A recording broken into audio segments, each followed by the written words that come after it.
NCERT problem है।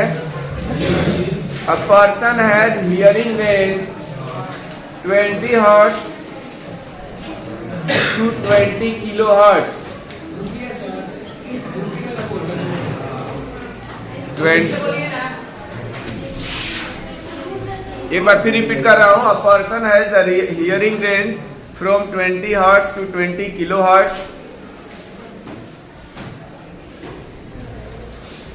Note हो गया? उसके बाद है व्हाट आर द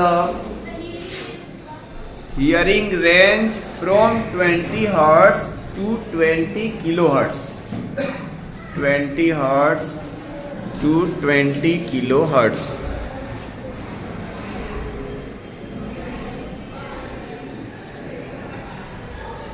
उसके बाद है what are the typical wavelengths. What are the typical wavelengths of the sound waves in air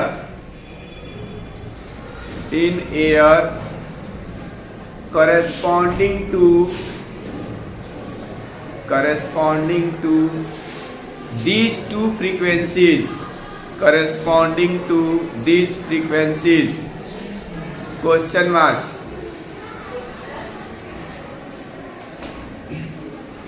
corresponding to these two frequencies। उसके बाद है take the speed of sound in air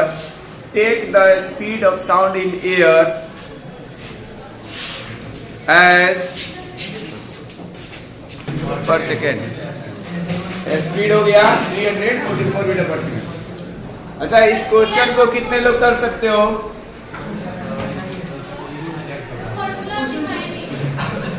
formula तो यही है ना, बहुत आसान है। इसमें देखो स्पीड दिया है, जो भी हमारा साउंड है उसका स्पीड दिया है 344 मीटर और फ्रीक्वेंसी दे रखा है। ये दोनों फ्रीक्वेंसी पे निकालना है। लोअर फ्रीक्वेंसी 20 हर्ट्ज होता है और जो हायर फ्रीक्वेंसी है 20 किलो हर्ट्ज होता है।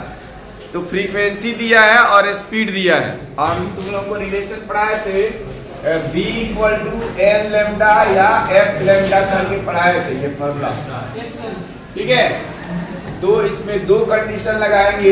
एक बार केस फर्स्ट में हम क्या करेंगे, केस फर्स्ट में फ्रीक्वेंसी को ले लेंगे कितना 20 हर्ट्ज। 20 हर्ट्ज हो गया और वेलोसिटी हमारा 344 मीटर पर सेकेंड ही रहेगा। और तब पूछा है कि व्हाट इज द लैम्डा, ठीक है।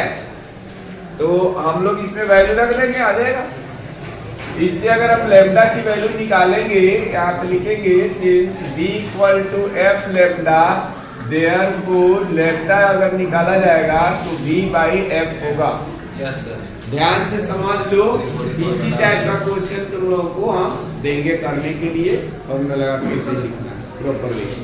तो वैल्यू रखो यहाँ पे 344 मीटर पर सेकेंड और फ्रीक्वेंसी है 20 हर्ट्ज। अच्छा, अभी ये लड़का पूछ रहा था कि कैसे पता कि हम जो कर रहे हैं वो सही है या गलत है। तो उसका सिंपल सा आंसर है, पहली बात तो फॉर्मूला सही लगाओ।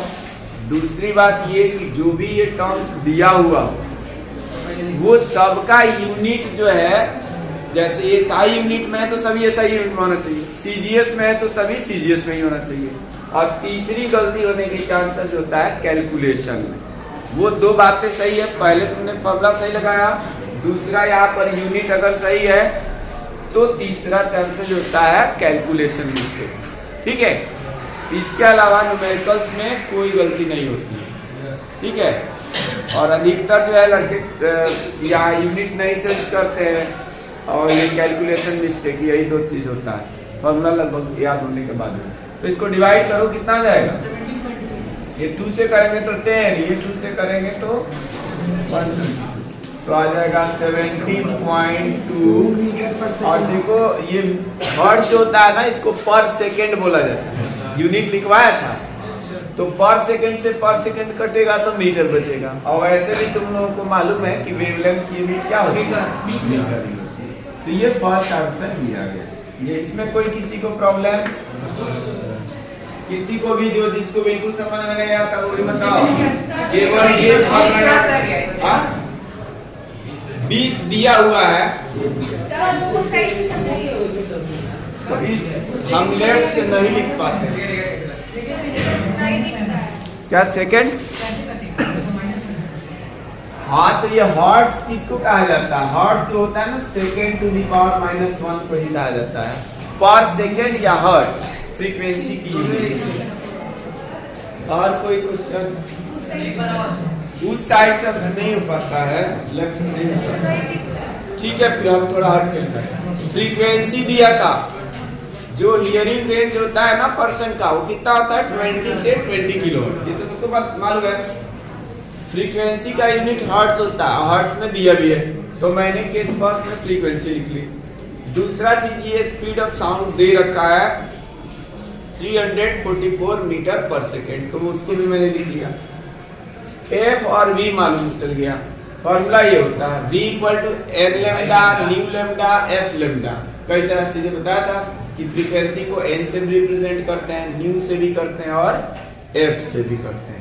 तो इन दो चीज में मतलब ये इस फॉर्मूला में 3 टर्म्स है और 3 में 2 मालूम, v भी मालूम है, f भी मालूम है, तो लैम्डा निकल सकता है। तो इसी से हमने लैम्डा निकाला। तो ये चीज इनके बीच में कोई भी साइन नहीं है तो मल्टीप्लाई है। लैम्डा निकालेंगे तो v बाई एफ हो जाएगा, v by f, v equal to f lambda और यहाँ से lambda equal to v by f. तो v की वैल्यू रख दिया यहाँ पे, f की वैल्यू रख दिया। और ये हर्ट्ज या पर सेकंड दोनों एक ही चीज होता है, इसलिए पर सेकंड से पर सेकंड कैंसिल हो गया तो बच जाएगा मीटर। ठीक है। अगर यहाँ अगर यूनिट नहीं लिख रहे हो बाय द वे तो ये डायरेक्ट ये फॉर्मूला देखो, ये क्या निकालना है, यहाँ पर भी डायरेक्ट मीटर लिख सकते हैं। ठीक है, नहीं समझ में अभी?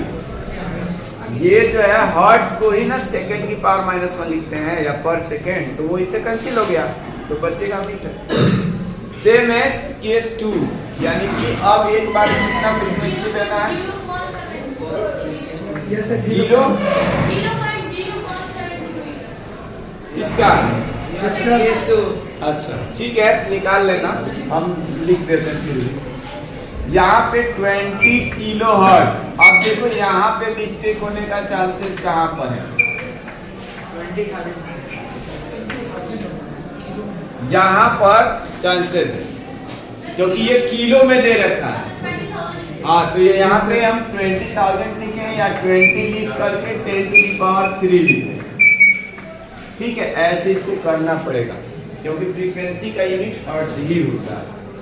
ठीक है, और kilo hertz, mega hertz, giga hertz ये सब लिख दोगे और तब कैलकुलेट करोगे वैल्यू रखे तो वहाँ पे गलत आंसर आएगा। क्योंकि हमने कहा सबसे पहले हमको यूनिट, जो भी प्रॉपर यूनिट होता है यूनिट को ही देखना होता है। v हो गया, f हो गया। ठीक है, फिर वही सेम फॉर्मूला लगाएंगे यहाँ पे।